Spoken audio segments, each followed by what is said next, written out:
I've been fasting for almost over a week now because I don't want to fill out Trobert's nutrition log. I decided to break it by eating a juicy burger. It has carbohydrates, proteins, and lipids, so I know Trobert won't mind at all. Food processing occurs in four main stages: ingestion, digestion, absorption, and elimination. When I take my first bite of the burger, ingestion occurs in the oral cavity or the mouth. The oral cavity is one of the two openings of the alimentary canal, the other being the anus.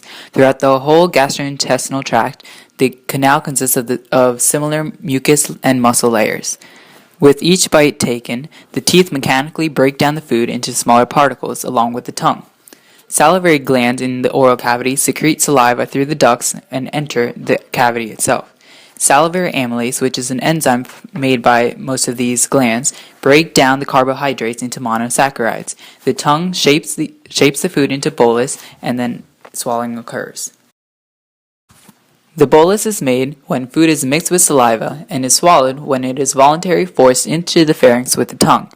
Sensory receptors sense the food and trigger the swallowing reflex. The epiglottis is tipped down to prevent food from entering the larynx. Peristalsis transports food in the esophagus to the stomach. Mucus glands that are found in the esophagus produce mucus to moisten and lubricate inner linings. Once the bolus reaches the lower esophageal sphincter near the stomach, the sphincter opens up and allows food to enter. Food enters the stomach. Digestion, the second stage of food processing, occurs. The stomach secretes gastric juice, which consists of enzymes, mucus, and strong acids. Gastric glands found within the mucosa of the stomach open as gastric pits. The pits contain mucus cells that produce thick fluid protecting the lining, chief cells that secrete pepsinogen, and parietal cells that secrete hydrochloric acid. The acid activates pepsinogen to pepsin, which initiates the chemical digestion of proteins into amino acids. Gastrin, which is released into the circulatory system, is a hormone that stimulates additional secretion of gastric juice. The mixing actions of the stomach is mechanical digestion and turns the food into chyme. Once chyme is formed, it enters the duodenum through the phloic sphincter. In order for the chyme to be digested even further in the small intestine, enzymes from the pancreas, liver, and gallbladder are needed. The pancreas produces pancreatic juices, which consist of enzymes such as lipase, nucleases, and pancreatic amylase. Protein digesting enzymes release in inactive forms and activate upon reaching the small intestine.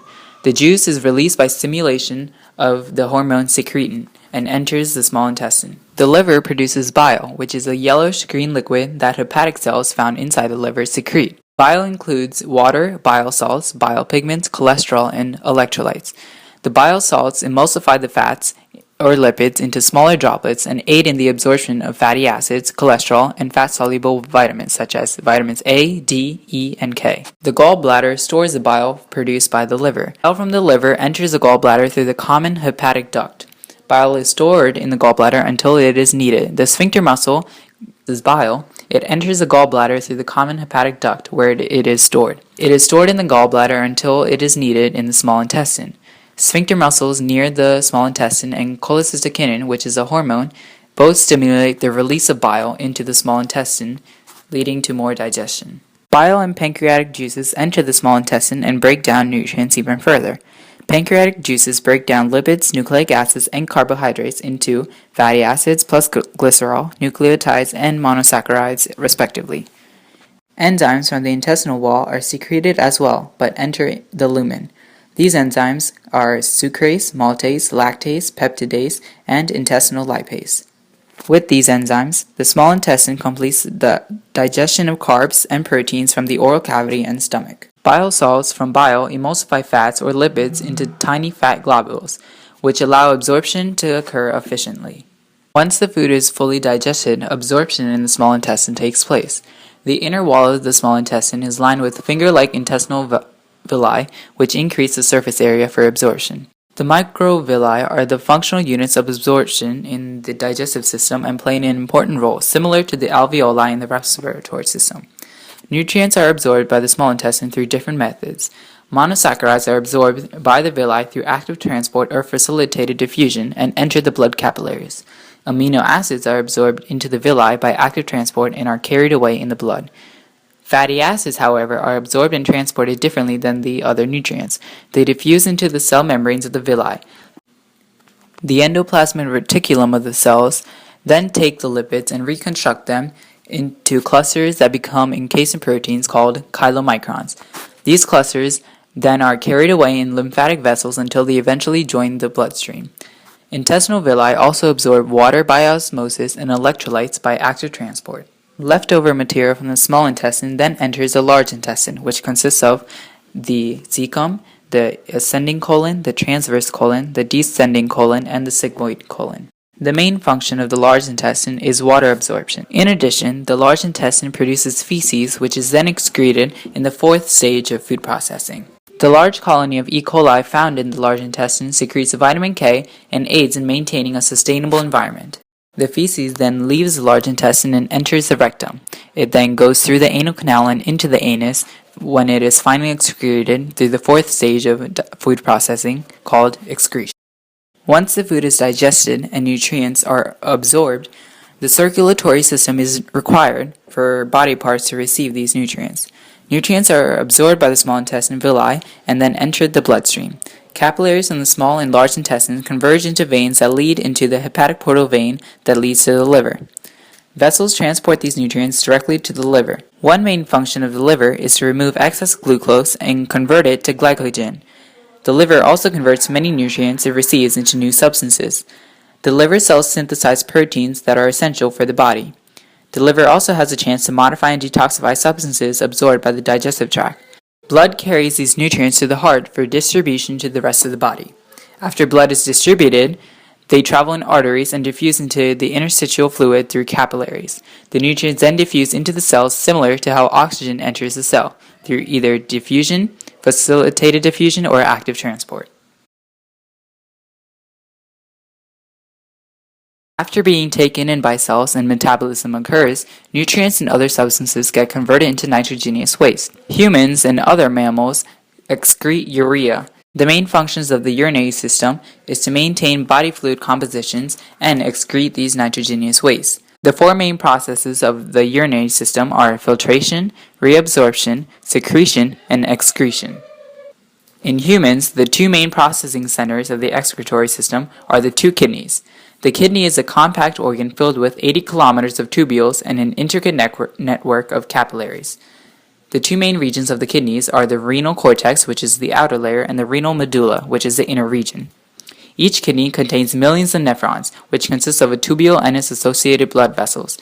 The nephron is the functional unit of the kidney. It consists of the Bowman's capsule, which is a cup-shaped swelling, and envelopes the glomerulus, which is a ball of capillaries. These two units are the blood filtering unit of the nephron. The rest of the nephron refines the filtrate produced by the Bowman's capsule and the glomerulus. The tubule has three sections: the proximal tubule in the cortex, the loop of Henle, which is a hairpin loop carrying filtrate toward and into the medulla and then back towards the cortex, and the distal tubule. A second network of capillaries surrounds the tubules and the loop of Henle and aids in refining the filtrate. The distal tubule drains into the collecting duct, which carries urine into the renal pelvis, the urinary bladder, the urethra, and then empties near the female vagina or the male penis. In the first stage of the urinary system, which is filtration, blood that needs to be filtered enters each kidney via the renal artery. The blood then leaves through the renal vein. From the blood, kidneys extract filtrate, which is a liquid consisting of water, urea, and a number of valuable solutes, including glucose, amino acids, ions, and vitamins. In the Bowman's capsule and glomerulus, blood pressure forces waste and solutes from the blood in the glomerular capillaries across the wall of the Bowman's capsule and into the nephron tubule. This process creates a filtrate, leaving blood cells and large molecules such as plasma proteins behind in the capillaries. Water and virtually all other molecules small enough to be forced through the capillary wall enter the nephron tubule from the glomerulus. Stage of the urinary system, which is reabsorption, water and valuable solutes including glucose, salt, other ions, and amino acids are returned to the blood from the filtrate. The proximal tubule actively transports nutrients such as glucose and amino acids from the filtrate into the interstitial fluid. Sodium chloride, or salt, is reabsorbed from both the proximal and distal tubules.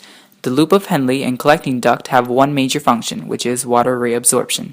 The loop of Henle carries the filtrate deep into the medulla and back to the cortex. The presence of sodium chloride and urea in the interstitial fluid of the renal medulla maintains a high concentration gradient, which increases water reabsorption by osmosis. As water passes into the interstitial fluid, it moves into the blood capillaries and is carried away by the circulatory system. The collecting duct actively reabsorbs sodium chloride, and in the medulla, the duct is permeable to urea, which causes some of it to leak out. More water is reabsorbed into the interstitial fluid before urine passes into the renal pelvis. In the third stage of the urinary system, which is secretion, substances in the blood are transported into the filtrate, which is the opposite of reabsorption. Excess hydrogen ions in the blood cause the ions to enter the filtrate. The process of secretion eliminates certain drugs and toxic substances that are found in the blood. In the proximal tubule, secretion of excess hydrogen ions helps regulate the blood pH levels. Potassium concentrations in the blood is also regulated by secretion of excess potassium ions into the distal tubule. Drugs and poisons that were processed in the liver are secreted into the proximal tubule. Secretion generally does not occur in the loop of Henle or the collecting duct. In the fourth and final stage of the urinary system, which is excretion, urine, which is a product of filtration, reabsorption, and secretion, passes from the kidneys to the outside world via the ureters, urinary bladder, and the urethra. The urine passes into the renal pelvis and then leaves the kidneys through the ureters, which passes into the urinary bladder. Periodically, the bladder empties during urination. The urine then leaves the body through the tube called the urethra, which empties near the female vagina. Overall, the digestive, circulatory, and excretory systems allow people like you, me, and Mr. Trober to eat, work, defecate, and urinate efficiently.